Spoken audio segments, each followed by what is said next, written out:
A RN no ar recebe hoje para entrevistar ao vivo aqui no estúdio o deputado federal Rogério Marinho. Bom dia, deputado. Bom dia, Kalina e telespectadores da Record. Deputado, ontem a gente viu que em várias cidades do país os brasileiros foram às ruas protestar contra a corrupção, contra o governo federal. O senhor acredita que o governo, neste momento, perdeu a credibilidade com a população? Bem, não precisa fazer essa afirmação aqui por mim mesmo, né?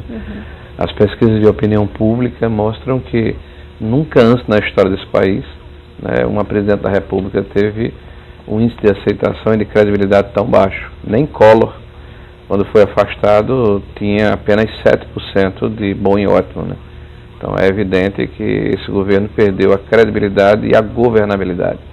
O senhor acredita que o impeachment é um caminho para o país neste momento? Qualquer caminho que tenha o apoio, o amparo da população e do Estado de Direito pode perfeitamente ser trilhado. O que nós defendemos é que a democracia impere, né? As nossas instituições são instituições maduras, né? Não há quebra da Constituição, né, do Estado democrático. O impeachment está previsto na Constituição e desde que o rito seja seguido, não vejo nenhum problema que a presidente seja afastada. O problema existe se nós continuarmos como estamos. Com um governo que não consegue dar um rumo ao país, nós somos como um anau ou um navio desgovernado e o pior é que todos somos passageiros e estamos sendo prejudicados.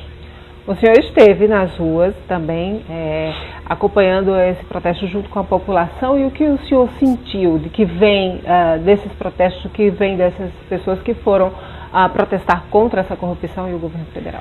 Olha, como cidadão eu participei dos 3 protestos, né? Do de março, do de abril e o de ontem. E fui como cidadão, como disse, com a minha família, com a minha esposa, com meus filhos, com os meus amigos, né? Para colocar o fato de que antes de ser deputado, de ser figura pública, eu sou cidadão. Eu moro aqui no país, eu moro na cidade, eu vivo no Brasil e estamos assistindo um desmoronamento de tudo que foi construído ao longo dos últimos anos, né? Então não é possível ficarmos inertes. Esse é o sentimento que nós sentimos nas ruas. Primeiro, um sentimento que contagia de brasilidade, de patriotismo de pessoas que estão lá, porque não querem ficar nas suas casas resignados, inertes, vendo a banda passar, né, e vendo o país caminhar para um desastre, né?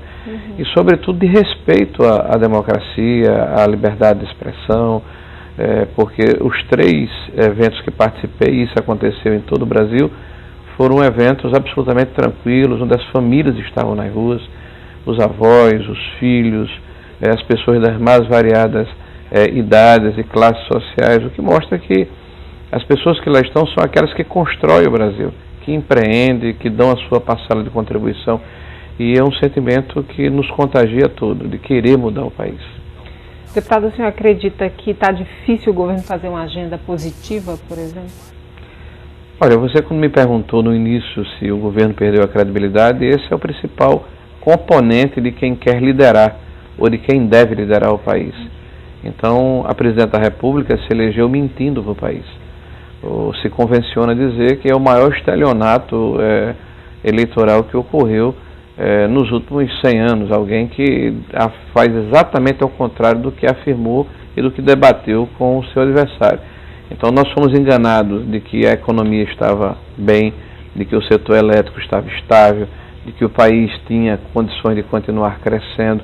Então é evidente que a presidente que aí está e o seu grupo político, aliado tanto às mentiras que foram ditas, como ao desgoverno, à inépcia na governabilidade, a forma desastrosa como foi conduzida a economia brasileira, não tem condições de liderar o país para sair da situação em que ele se encontra.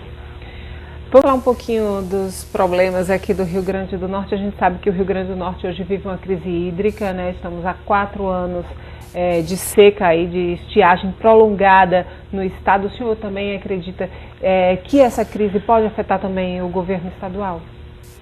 Olha, Kalina, eu estive esse final de semana no Seridó, na cidade de Currais Novos, de São Vicente, participando de alguns eventos ligados ao nosso mandato. E a situação do interior do estado, não apenas no Seridó, na região oeste também, principalmente nesses 2 lugares, de extrema penúria e de angústia por parte da população. Em Currais Novos, por exemplo, se tem a notícia de que até o final de agosto desse mês, o colapso do abastecimento será total, com desligamento do fluxo de água das barragens que abastecem aquela região.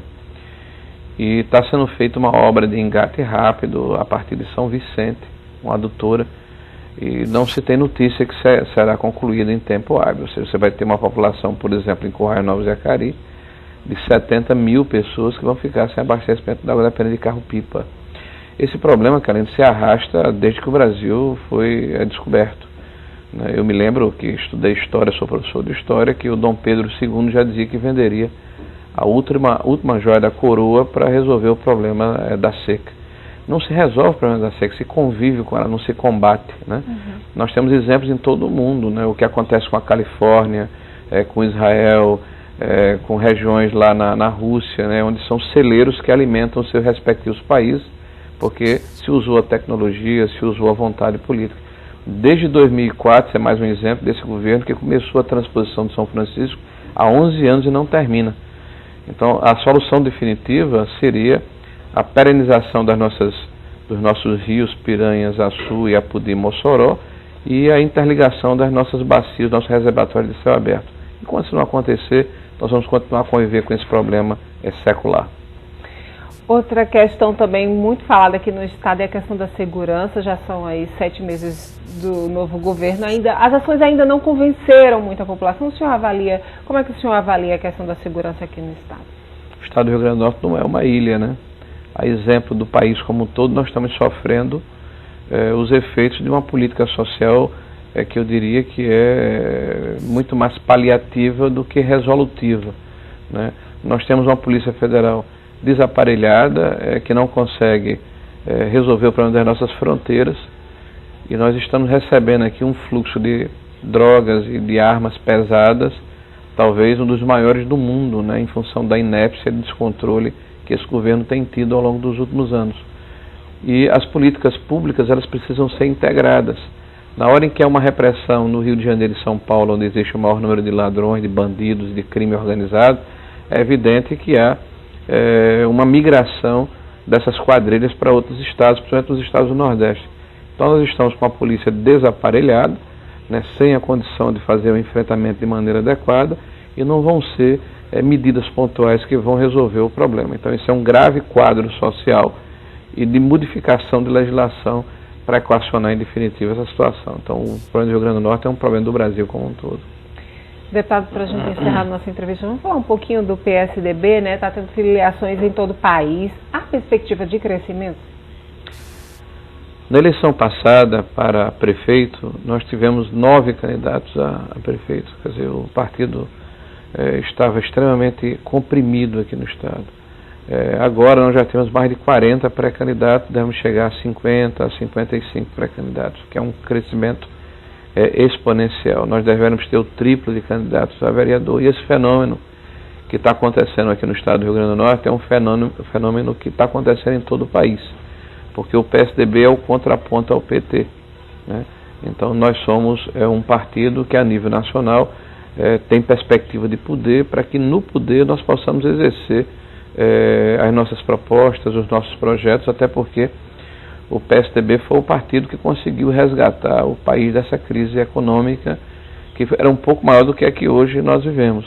Eu quero lembrar aos nossos telespectadores que desde Floriano Peixoto, que é o segundo presidente da República, ainda no século XIX, esse é o período em que o Brasil cresce menos nos últimos 100 anos, né, nos últimos 100 e tantos anos.